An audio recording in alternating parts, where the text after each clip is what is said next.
여러분, 지금 이 시대를 가리켜서 정체성의 결의 시대라, 이렇게 볼 수 있습니다. 정체성, 이 정체성이라는 말들 많이 합니다. 정체성을 찾아라, 뭐 이런 얘기를 많이 하는데 정체성이 없단 말이에요. 그렇다면 이 정체성에 대해서 정신분석 용어사전에서는 이렇게 말합니다.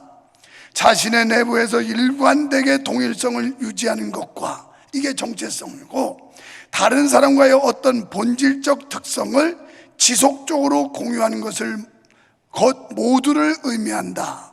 그러니까 쉽게 말하면 나는 하나님의 택함받은 거룩한 자녀입니다 하는 내면적 본질, 이게 있어야 되고, 그 다음에 성도의 사명선언문을 우리가 고백한 대로 우리는 하나님이 세우신 거룩한 공동체, 이 명성교회의 멤버, 명성교회 구성원이라고 하는 이 공동체의 본질적 특성을 지속적으로 공유하는 것, 이것이 정체성이라 이렇게 사전상 풀어놨습니다. 더 쉬운 말로 말하면 정체성이란 나만의 가치관, 신념, 특성을 포함하여 나의 내면과 외면을 모두 가리키는 말로 내가 어떤 사람인지를 알려주는 모든 것이라 할 수 있습니다. 이거예요, 정체성. 내가 어떤 사람인가, 내면적으로 외면적으로 나는 어떤 사람인가. 따라서 정체성이 있는 사람이라면 아무런 신념 없이 남을 따라가는 행동을 하지 않습니다. 여러분, 마네킹에게서 이 옷을 입혀주고 저 옷을 입혀주면 입혀주는 대로 입는 것처럼 그렇게 살지는 않죠. 로마서 12장 2절에서 하나님은 우리에게 너희는 이 세대를 본받지 말고 하나님이 기뻐하시고 온전하신 뜻이 무엇인지를 분별하라, 이 말은 적어도 거룩한 하나님의 자녀라면 하나님 뜻대로, 하나님 방법대로, 하나님이 원하시는 대로 사는 게 그게 크리스찬의 정체성을 가지고 산다라고 말할 수 있습니다. 믿으시면 아멘 합시다. 그러므로 정체성이 있는 사람이라면 먼저 나는 누구인지를 알아야 됩니다. 요즘 정체성이 없는 젊은이로부터 정체성이 없는 성인, 노인들이 많습니다. 사회적으로, 정치적으로, 종교적으로 그저 남이 하는 대로 쫓아가는 사람들이 많습니다. 옳은지 그른지 곰곰이 따져보지도 않고 그냥 쫓아가는 사람들이 많습니다. 이것은 정체성이 없다는 것이죠. 여기에 도덕관, 종교관, 정의관, 직업관 등등을 말입니다. 지금은 정체성이 없는 사람들이 많은 세상인데 우리는 나만이 가진 정체성이 있는 사람이 되어야겠다 하는 겁니다. 오늘 이 시간 저는 여러분을 향하여 너는 누구냐? 이런 설교 제목을 드렸습니다. 제가 지난주에 그 전주부터 기도하는데 새벽에 떠오르는 제목이 딱 떠오르는데 너는 누구냐? 내가 누군지를 바로 아는 게 정체성을 확립한 사람이라 이렇게 볼 수 있는 거예요. 너는 누구냐?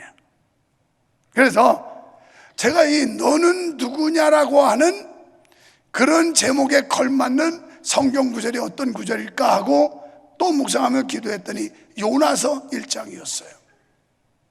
자, 여기 요나서에 보면 본문 8절에 배 밑층에서 잠자고 있는 요나를 향하여 거기에 탄 동승한 사람들은 이방인입니다. 이 사람들이 요나를 깨우면서 넌 누구냐? 너 뭐하는 사람이냐? 너 어디 사람이냐? 이렇게 묻고 있어요. 그랬더니 요나의 대답이 나오죠. 나는 히브리 사람이다. 그리고 천지를 지으신 하나님을 믿는 사람이다. 이렇게 대답을 합니다. 여러분, 오늘 하나님께서 여러분에게, 그리고 세상 사람들이 여러분에게 당신 누구요? 당신 뭐하는 사람이요? 넌 누구야? 라고 묻는다면 뭐 여러 가지 답을 할 겁니다. 나는 누구입니다. 나는 뭐 유만석입니다. 나는 뭐 누구 아빠입니다. 어쩌고 저쩌고 할 겁니다. 그런데 우리의 답은 어떤 답이어야 되느냐? 나는 목사요, 나는 장로요, 나는 명성교회 권사요, 나는 명성교회 안수집사요, 나는 명성교회를 섬기는 성도입니다. 이렇게 답할 수 있어야 됩니다. 자, 내가 목사요, 장로요, 권사요, 안수집사, 성도라는 말은 거기에 따르는 명분과 책임이 있다는 얘기예요. 적어도 내가 목사로서 목사의 정체성을 가지고 있을 때 당당하게 나는 목사입니다 이렇게 말할 수 있지만, 목사로서 부끄러움이 있는 사람은 기피할 수밖에 없어요. 자기 정체성을 떳떳하고 당당하게 드러낼 수가 없다라는 겁니다. 진정 여러분의 마음속에 그리스도가 계시다면 여러분은 당당하게 나는 크리스찬이요 라고 고백할 수 있고 드러낼 수 있어야 그리스도인으로서의 정체성을 가진 사람이라 이렇게 말할 수 있다는 겁니다. 그러면 너는 무엇하는 사람이냐? 각자 사회적 역할을 말할 수 있겠지만 우리는 이 시간 교회에서 맡겨진 사역에 대해 대답하는 것이 매우 중요합니다. 우리 각자가 맡은 사역이 있다는 것입니다. 성도 여러분, 오늘 본문에서 이 10절까지에서 일어나라는 단어가 3번 나와요. 2절에서 요나에게 일어나라 그래요. 일어나라. 그랬더니 3절에 요나가 일어나기는 일어납니다. 뭐하러 일어나느냐가 중요해요. 그리고 6절에 가서 선장과 뱃사람들이 와서 너 일어나라 이렇게 얘기합니다. 두 번의 단어는 사명을 고취시키고 사명을 자각시키는 일어남이었습니다. 한 번의 일어남은 사명을 기피하고 하나님의 얼굴을 피해 도망가기 위한 일어남이었습니다. 자, 이 교회 안에 일어나는 사람은 많은데 어떤 사람은 하나님께로부터 사명을 부여받기 위해서 일어났고 받은 사명을 수행하기 위해서 행동하는 사람이 있는가 하면 그도 저도 다 싫어가지고 하나님의 얼굴을 피하고 공동체를 기피하고 도망가려고 일어나는 사람도 있다라는 겁니다. 자, 하나님께서는 요나에게 사명을 명하셨습니다. 2절에서 일어나 니느웨로 가서 외쳐라 이렇게 말씀해요. 그냥 일어나서 맥없이 일어나 있는 게 아니라 일어나서 행동을 해야 되는데 행동은 뚜렷한 목표와 목적이 있어야 된다는 겁니다. 우리가 하나님의 교회에서 사명을 받았다면 그 사명에 걸맞고 준하는 목표와 목적을 설정해야 된다는 겁니다.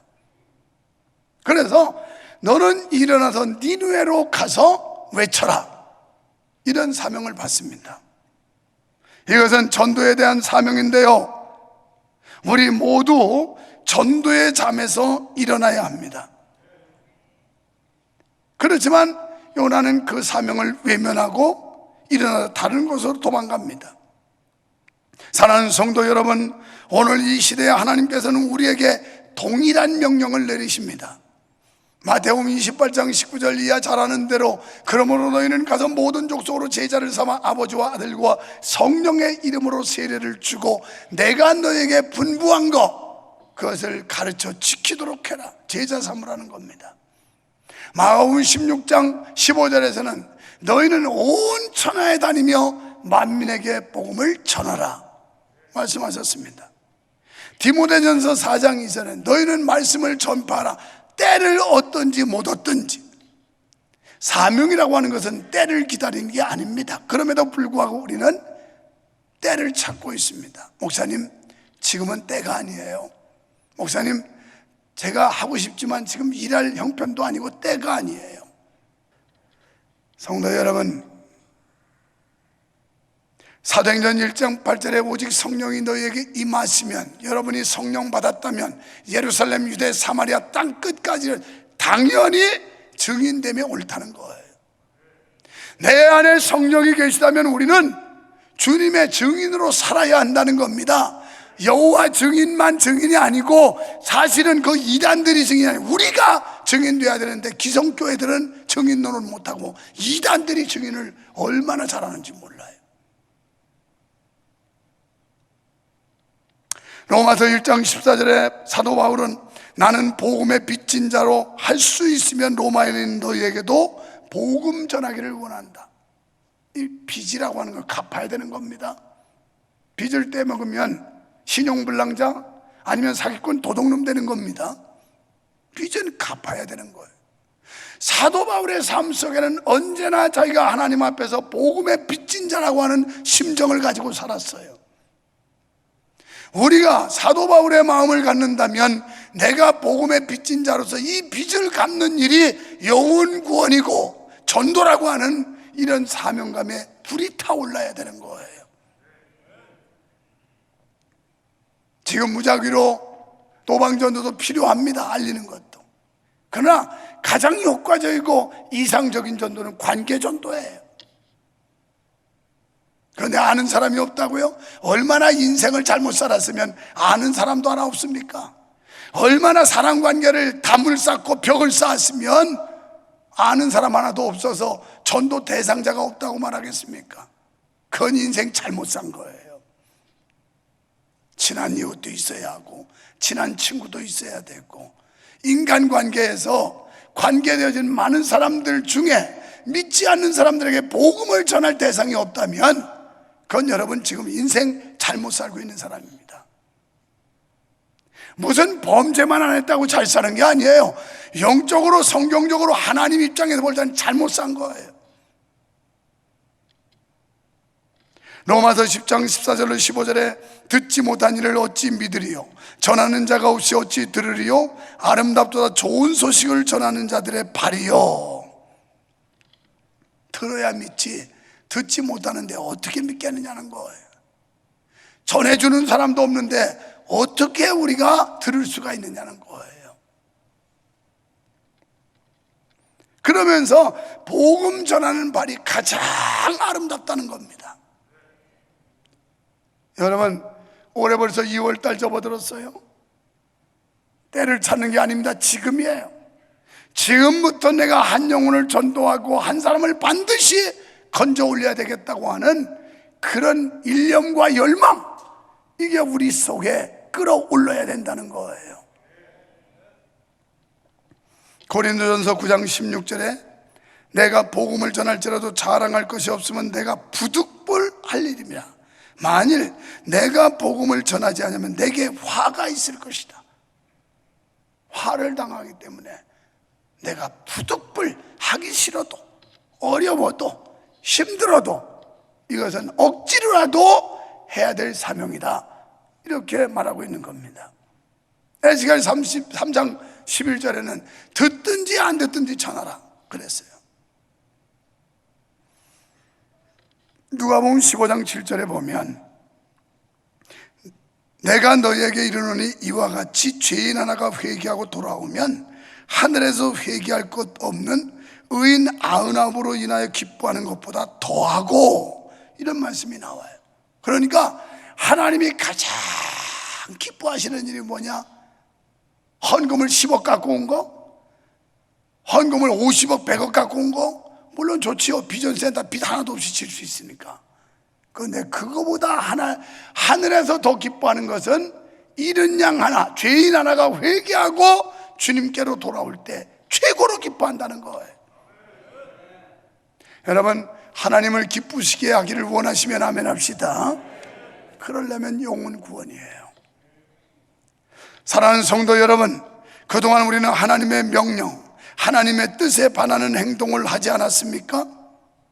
이제 우리 모두 일어나 하나님이 가장 기뻐하시는 전도의 사명을 감당할 수 있기를 주님의 이름으로 축원합니다. 또 6절에서 보니까 선장이 와가지고 일어나서 너희 하나님께 기도하라, 이렇게 말해요. 일어나서 기도하라.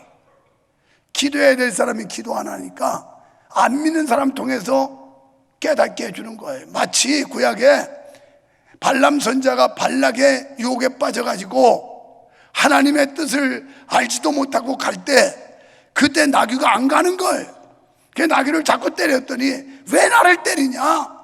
너는 하나님의 선지자가 돼가지고 저 하나님의 사자들 앞에서 막고 있는 것도 못 보냐? 그래도 정신이 번쩍 차려가지고 눈이 떼었는데 보니까 천군 천사가 칼을 들고 탁 막고 있는 거예요.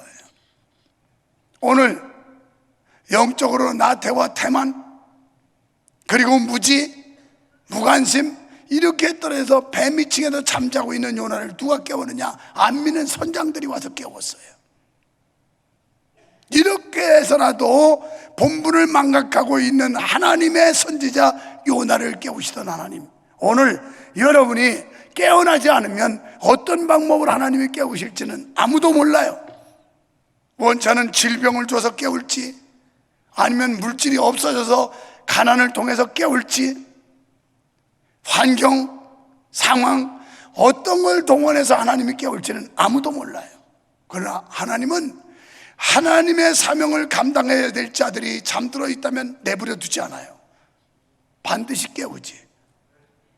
이제 우리는 기도의 잠에서 일어나야 될 줄 믿습니다. 그리고 너의 본분을 찾아라. 너는 누구냐라는 건 너 지금 누구냐? 너 지금 뭐 하고 있냐? 너 어떤 사람인데? 네가 지금 해야 될 역할이 뭐냐? 이런 질문이라고 보시면 돼요.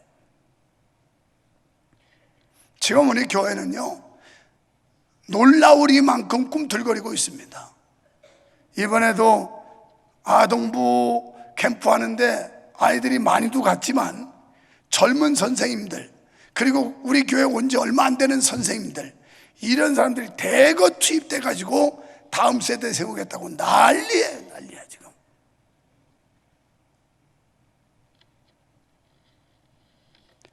제가 지난 금요일날, 사실 주일을 위해서는 금요일날 제가 꼬리를 사려야 되는데 뭐 수양관에 한 70여 명 내려가 있지만 그래도 그렇게 금요 기도에 많이 나왔는데 내가 목 좀 아끼자고 몸살일 수가 없어서 풀타임으로 내가 인도를 한 거예요. 그런데 지난 금요일만큼 또 은혜가 넘치는 날도 별로 없을 만큼 엄청난 은혜를 받았어요. 엄청난. 잠들어 있는 자들이요, 정신 똑바로 차리고 일어나요. 지금 요나처럼 잠들어가지고 배 밑층에서 숨어가지고 콜콜 자고 있는 자들이요, 정신 바짝 차리세요. 정신 바짝 차리세요. 그리고 우리는 거룩한 공동체의 정체성을 회복해야 됩니다. 우리 수원명성교회는 하나님이 세우신 거룩한 공동체, 그리고 나는 이 명성교회 거룩한 공동체의 일원이라고 하는 이 사실, 이걸 잊지 말아야 된다는 거예요. 오늘 본문에 요나가 탄 배, 그리고 이 상황 좀 한번 보십시오. 운명 공동체예요. 이 배 뒤집어지면 다 죽는 거예요. 너도 죽고 나도 죽고 다 죽는 겁니다. 운명 공동체예요. 사느냐 죽느냐 하는 절대절명의 위기 속에 빠져있는 운명 공동체. 다른 사람들은 살아남기 위해서 배를 가볍게 해보려고 모든 물건을 집어 던지고, 그것도 귀한 물건까지 다 내려 던지고 포기하고, 그러고서 안간힘을 쓰고 있는데 아직도 무관심과 방심 속에서 배 밑층에서 잠자고 있는 자가 있었으니 그가 바로 하나님의 사명을 받은 요나였더라. 지금 우리 수원명성교회가 새 일을 이루기 위해서 일어나라 빛을 발하라고 하는 슬로건 속에서 수많은 교인들이 꿈틀대고 일어나고 있는데 아직도 태만하고 은둔하고 잠자고 있는 자들이요. 너는 누구냐? 너는 누구냐? 네가 진정 예수 믿는 사람이냐? 너가 진정 하나님의 백성이냐? 너가 진정 하나님의 교회 멤버냐? 이렇게 물으신다고 생각해야 돼요. 여러분, 새해는 일꾼이 되십시오. 품꾼이 되지 마십시오. 일꾼과 품꾼의 차이가 있습니다. 제가 어릴 적에 우리 집에 일꾼을 많이 둘 때는 2명, 그렇지 않을 때는 한 명 이렇게 두고 이제 농사를 짓는 우리 아버지의 모습을 보았어요. 그런데요, 일꾼은 자기가 언제 해도 해야 될 일이기 때문에 해가 넘어가도 하고 새벽부터 하고 그래요. 그런데 품꾼은 그렇지 않아요. 하루 품삯에 매여서 왔기 때문에 아침에 해 뜬 뒤에 시작을 하고 해 넘어갈 때쯤 되면 미련 없이 내려놓고 가버려요. 그게 품꾼이에요. 여러분이 명성교회 일꾼이 되면 이 교회 모든 구석구석 일은 내가 해야 된다고 하는 이 사명감 때문에 일거리를 찾아요. 그렇지만 품꾼은 주인이 맡겨준 그 일하면 끝이에요. 오늘 여러분, 너는 누구냐? 너는 품꾼이냐 일꾼이냐? 아예 뭐 적당한 시기 그냥 어쩌다 이거 이사 와서 여기 살게 됐는데 그냥 적당히 교회 주소 왔다 갔다 그냥 뭐 은혜나 받고 다니다가 또 적당한 데 떠나갈 건데 뭐 이 품꾼이에요. 일꾼은요, 일을 봅니다. 뭐가 먼저 해야 되고 나중에 해야 되는지를 알아요. 이게 일꾼이에요. 그래서 1년 동안 세경을 정하고 그러고서 머슴살이를 하면 그 일꾼은 새벽부터 가가지고 왜? 언제나 자기가 해야 되니까. 그런데 그 일꾼들이 다 못하기 때문에 품꾼을 수시로 사오는 거예요. 감당을 못하니까. 이게 품꾼이 옷이다. 여러분은 어떤 존재가 되기를 원합니까? 품꾼으로 적당히 시간만 때우고 가는 그런 존재가 되기를 원합니까? 아니면 일꾼이 돼서 하나님이 나에게 부여하신 사명을 감당하며 최선을 다하여 이 일을 치러낼 수 있는 그런 충성된 일꾼이 되기를 원하십니까? 당연히 우리는 후자가 되어야 할 줄로 믿습니다. 나도 여러분도 하나님 앞에서 일꾼이 되어야 합니다. 다른 사람들이 다 막 그냥 어떻게라도 이걸 배를 안정시켜 보려고 몸부림치고 있는데 혼자만 잠들어 있는 요나. 지금 명성교회가 사방에서 사람들이 움직이고 해야 될 일을 찾고 자기 소임을 찾고 정체성을 확립하고 막 이러는 판에 자기만 숨어가지고 잠들어 있는 그런 불행한 신장. 답은 여러분이 내리십시오. 내가 어떤 사람인가는.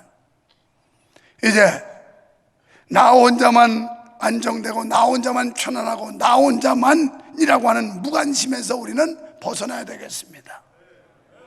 교회는 거룩한 운명 공동체입니다. 우리는 적어도 하나님이 세우신 교회, 하나님이 맺어주신 거룩한 운명 공동체예요. 그래서 교회가 안 되면 우리 모두가 불행한 거고, 교회가 잘 되면 우리 모두가 행복한 거고. 할렐루야. 그동안 사명의 잠에서 일어나시기를 축원합니다. 기도의 잠에서 일어나시기를 축원합니다. 전도의 잠에서 일어나시기를 축원합니다. 거룩한 운명 공동체 일원으로서 우리 각자의 정체성을 가지고 하나님께 영광을 돌리고 하나님을 기쁘시게 하는 2023년이 되시기를 주님의 이름으로 축원합니다.